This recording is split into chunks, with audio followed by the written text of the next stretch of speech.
Kumusta naman kayo mga kabayan? Naririnig naman ako at ako'y magpapakita naman sa inyong isang masarap na luto. Sana itong hirin nyo hanggang dulaw mga kabayan. Yan, kita nyo ba ganyan ha? Tayo nagbablans na ng ating mga gulay-gulay na yan. At una na itong ating pinagtangkayan ng petse na yan. Yan ho yung ating isasawag mamaya sa masarap nating lulutuin. Kita nyo ba gayaan? Itong mga gulay-gulay na ito, atin naman itong parang ibinablans nga lang at hindi man ho para palambutin. Ayan ho mga kabayan. Bagay para sinasak din natin. Ngayon, itong mga pinagdahon ng yan para talaga mapalitaw din ho natin ng napakagandang pagkaberde na yan. Hindi para palambutin yan. Alam nyo mga kabayan, itong ating lulutuin ngayon na ito. Alam nyo naman, nadudo naman sa title ay tayo ay magki-crispy pata kare-kare. Ayan how crispy pata kare-kare. Alam niyo pag mga pagkain, pagka may mga tira-tira tayo, abay, huwag ninyong bababayaan sa lamisa, lalo pagka tayo lumantak sa mga restaurant. Pag may mga tira, pwede naman nating iuwi. Tulad na rin ating gagawin luto ngayon, yan how, na-i-blance na rin natin yung dahon ng pechay. At ito naman, itong ating puso ng saging na napakasarap naman sa kare-kare, mga kabayan, ating kukulubin ng lumambaw. Kako nga doon sa aming nilantakang crispy pata doon sa tambayan sa Kunday na napakasarap din namang lantaka. Maraming mga pagkain mapapagpilian. Ay hindi namin naubos ang pata, hindi iniuwi ko. At ito nga, gagawin nating crispy pata kare-kare. Kahit tira-tira, madami pa naman isa masayang. Di ni-level up natin ang sarap. Mga kabayan. At ito nga, may mga gulay-gulay tayong binablans na papagarne. Nakaw, maya-maya pag nalutoy, panalong panalaw, kakarikit na yung patang ating gagawin karikaring yaan. Talagang ang gulay masarap mga kabayan. Ito, tayo ay magpiprito naman ng ating pansahog pa rin talong. Ayan mga kabayan, napakasarap din naman sa karikarian. Ating ginat-getla ng papagayaan. Piprito natin ang karikit diyan. Ay shoot agad galing. Mga kabayan. Hindi naman para tustahin nandiyan o pakapalambutin at then may ilalambot pa rin doon sa ating pagluluto ng kare-kare mamaya. Ay tunay kayong ako naman marami na rin yung naipakita sa inyo mga pagluluto ng ganitong mga kare-kare, mga liempo, mga buntot ng baka, mga tuwalya ng baka. Ay napakasasarap namang gawing kare-kare. Ito nga, kahit itong mga crispy pata, mga tira-tira, gagawin natin ngayon nang hindi ho nasasayang ang pagkain at papapasarap pa rin naman natin. Yan how. At tayo nagre-recycle. Ayan. Kita niyo ito. Kaya yun yung pinabayaan sa lamis at hindi nyo kinuha. Sayang yan. Baka mapakain lang sa mga alaga. Pero pagka ganyan iuuwi natin at mapapakinabangan pa. Tulad itong gagawin nga nating luto diyan. Malasa-lasa pa rin aray. Di ba gaho, pang ulam pa rin, isang lantakan din na rin guys, solve mga kabayan. Tapos may mga kasagpingang gulay-gulay, tunay naman pag hindi sumarap ang lantak. Basta yun yung ating palulutong indila natin ng karikit ulit diyan mga kabayan sa mantika. Hindi naman para i-deep fry pa yan. Ito naman may isasahog din natin doon sa kare-kare, hindi rin talaga mapipihong malutong na malutaw. Ayan how.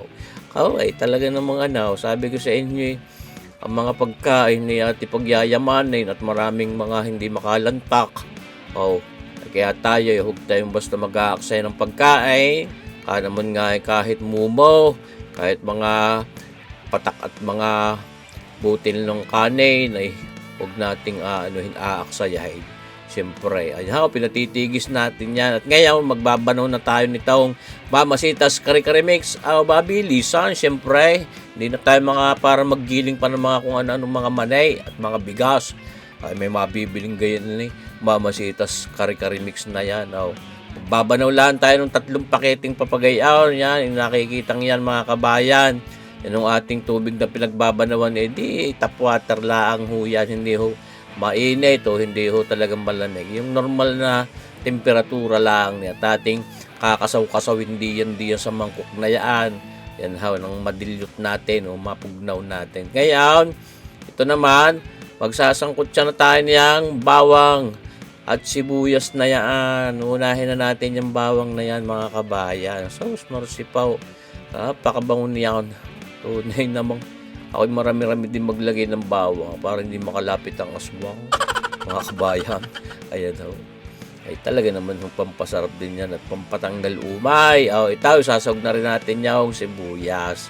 Yan ho mga kabayan. Mga isang piraso lang yan na medyo malaki-laki at ginet-get lang natin ang papagayaan.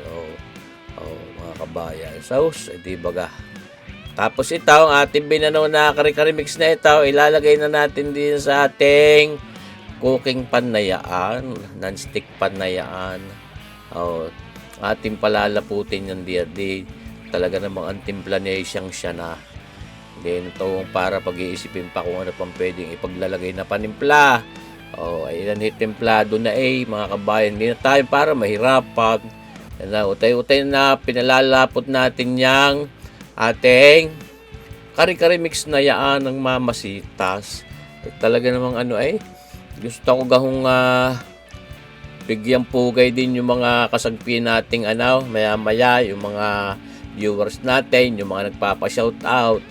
Ayan, ito, para ho mas masarap, ating nilagyan ng isang karikit na isang pirasong pork broth cube, at para naman ho tumingkad ang lasa ng baboy, tulad ng ating crispy patang iyaw na kakarikit na naman iyaw, at tapos hindi naman to lalasa diyan. Kaya gagawin natin ng sistema, lalagyan natin ng pork broth cube.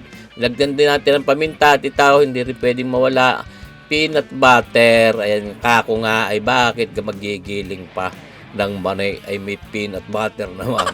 Ayan, lagi lahat tayo ng mga 2 kutsarita diyan mga kabayan, at panalong-panalo yan. Sauce marsipaw tawaray na pagkagayaan naman tunay na panalong-panalong kare-kare mga kabayan.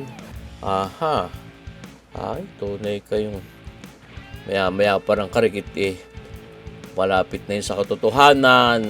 Napakasarap naman ang kare-kare. Kahit naman kung anong inyong lutuin kare-kare masarap. Isasahog na rin natin ngayon yung ating piniritong tira-tirang ng crispy patang yan. Tinanggal na natin yung mga pinagbutuhang malalaki. Di ba kakita nyo bagayaan? Pagkaya hindi nyo masasayang. Kano maiitsan nyo lang sa alagang hayop. Talaga namang panghihinayangan ko yan mga kabayan. At ito, isa-isa na rin natin sasahog din yung ating mga binlans na gulay-gulay na yun. Una na yan tangkay niyang ating pitsay na yan. Nakaw masarap yan mga kabayan. Naman kaya yan sarap, pati yung pusong yan, puso ng saging sa kare-kare ay nakaw pinag-aagawan. Sus marsipaw tawarin. At ito pantalong na ito, at kakungaya naman malambot na rin iyan. Tayo ko naman talong na malutong at yung parang nakakangilaw pag ginangat-ngat mo. Mga kabayan, sari-sari ng aking mga terminology. At itong dahon ng pitsay na yan, yung palapa ng pitsay. Mga kabayan, parang laki-laki palapa. Yan, yung dahon ng pitsay na yan. Diga, pag pinagulong-gulong na natin papagayan, lalasa na yan, natin pinakukutuan ng karikit. At yung tubig-tubig na yan humalo dun sa at nang yan panalong-panalo ang lasa, mga kabayan. Ako'y naglalaway kayo baga. Sus marsipaw tawaray. Naman kabayang chef for fry, paano baga naman pagkagar na yung mga ulam mo panalo, may gulay na, may ulam pa.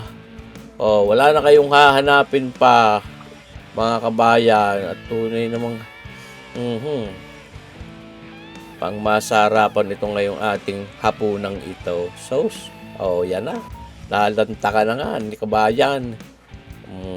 Mga kabayan, siyang siya na yan. Talaga namang kay bagay lumantak na yan hindi pwedeng mawala din naman na aring alamang nating aring may hanghang na karikit. Manghang na nagyan parang sili ni kabaya Commander Mami Lisa. Yan at di lalantakan na natin. Gusto kong i-shoutout na rin kasamahan ng aking kapatid na si Tamay sa Italy. Kung ano bagang pangalan na rin si kabayan, shoutout sa iyo. Yan, kabayan. Ay, kapugi kagandang lalakay. So, mercy po. Yan, shout out diya sa Italy, sa mga subscribers at followers natin, viewers natin diyan, mga kabayan. Shout out sa inyo, mabuhay kayo diyan, mga OFWs na diyan sa Italy. At syempre, maging sa iba't ibang mga bansa na meron tayong mga subscribers, viewers at mga followers. Mabuhay po tayong lahat, mga kabayan. Salamat sa panunood ninyo dito sa ating video aray. Yung iba sa isang araw ko naman sa shoutout sa mga ating susunod pang videos. God bless!